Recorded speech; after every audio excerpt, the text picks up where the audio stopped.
today we're going to do an unboxing of the new 10.5 inch iPad Pro.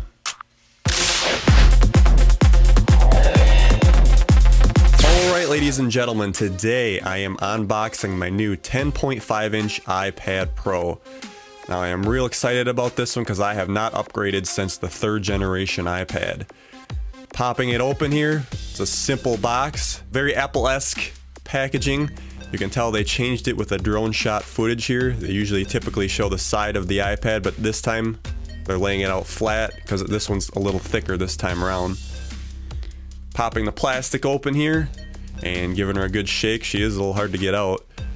And right there we pop it out. Very light, unbelievably at 1.03 pounds. Now also included in the box we got our USB to Lightning cable to charge it, instructions as long as with the Apple stickers. And last but not least, our charging brick, and this one is at 12 watts. A bump up this time.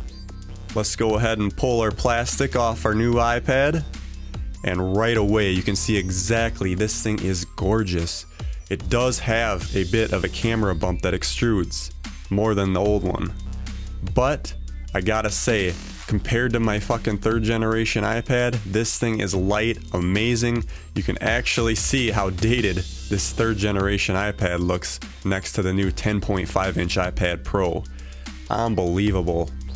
Looking at the outside of the new iPad here, we got our new smart connector for our external keyboard, and we got our 2 speakers, our lightning connector, our up and down volume, and now here is the new camera bulge. And it's about roughly the size of the width of a penny. So yeah, it does extrude, but it ain't gonna affect anything. Now back here on the top, we got courage for a headphone jack, unbelievable, with 2 speakers there as well. So 4 speakers in this thing total. Now breaking down the specs here, I did get the 64 gig version, that is the base model, and this does have, believe it or not, 4 gigabytes of RAM.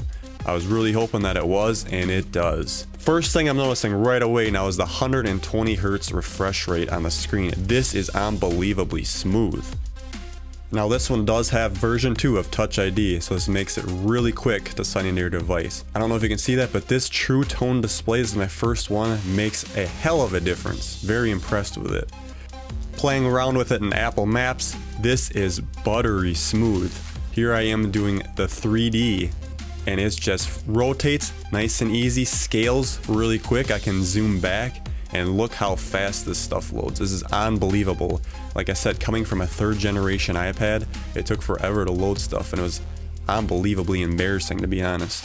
And playing a little bit with Slide over here, we can have 2 apps at once, which this is my first time doing this, and it is amazing how fast it handles the workload. Putting it in landscape, very easy to multitask. Now touching on the CPU of this beauty, we got the Apple A10X Fusion. This is 6 cores. You got 3 cores that are going to drive your heavy load, and you got 3 cores that are going to drive your light load to save battery life. Very innovative, and you can tell it really shines. Now these photos I did not take with the iPad. I actually took them with my DSLR 70D, but I'm just showing how amazing it is. They load really quick coming down from the cloud, and unbelievably smooth. I did go ahead and buy the smart keyboard and Apple Pencil as well, and you want to make sure when you buy the keyboard that you're getting the 10.5 inch, because there is also the 9.7 and the 12.9 keyboards. Alright, we're going to go on ahead here and unbox it. Very simple, lift the lid off, and we got our instruction manual. No Apple stickers unfortunately, but it does tell you how to place it. A couple different ways of placing it there. We'll try that later. Let's go ahead and rip on the packaging. The keyboard does have magnets here, which holds itself shut in case you're using in closed mode. And right away I'm going to tell you this keyboard does feel a little different than what I'm used to. It's going to take some time to get used to. Alright, now in case you haven't seen it, I'll just do a quick unboxing of the Apple Pencil here. Got a nice pull tab on the side, slides right on out. And immediately on top, we got our instruction manual, of course. Now inside here, we got replacement tips as well as a lightning to charge your pencil. This will be interesting to replace these tips. These must get wore down quite a bit when you use it. And you can also charge it plugging directly into your iPad. Very handy. Alright, let's take and pull the pencil out. Oh, it feels really nicely balanced. And of course the packaging is very cleverly wrapped. I really like their packaging.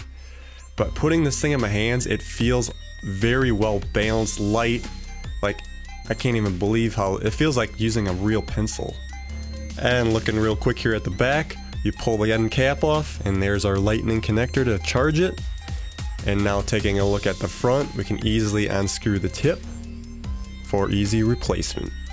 So now that we got the accessories unwrapped, let's go ahead and give these bitches a try. Now trying with this keyboard is a little tricky for me at first because wasn't immediately apparent how to do it, but here we go for viewing mode, keyboard and back, and now to flip into the keyboard mode, we gotta fold the flap the other way, and now we can type and do work that way. And I will say again, it's gonna take some time to get used to this keyboard, but it is nice to have that physical keyboard to get your work done. Checking real quick with the Apple Pencil, holy cow, this thing really feels like I'm touching a pen to the screen and just writing on it. I can't believe how like low latency and accurate it really seems. One thing I'm really going to be excited for is when iOS 11 comes out, because this is going to take this iPad to the next level and really challenge it. Because you'll be able to have separate spaces. It's basically going to be like a spot in between having your iPhone and your Mac. And that's really where people wanted to see the iPad go, and we're going to go there real soon. Now the camera on the back is a 12 megapixel 1.8 aperture, and that records at 4K, and on the front we got a 7 megapixel 2.2 aperture, and that records at 1080p, unbelievably. So all in all, I am really loving this new iPad. The Pro Motion makes this thing shine so buttery smooth, it's unbelievable. And I do love the razor thin bezels on this thing. It is so thin in your hands and really makes you feel like you're living in the future.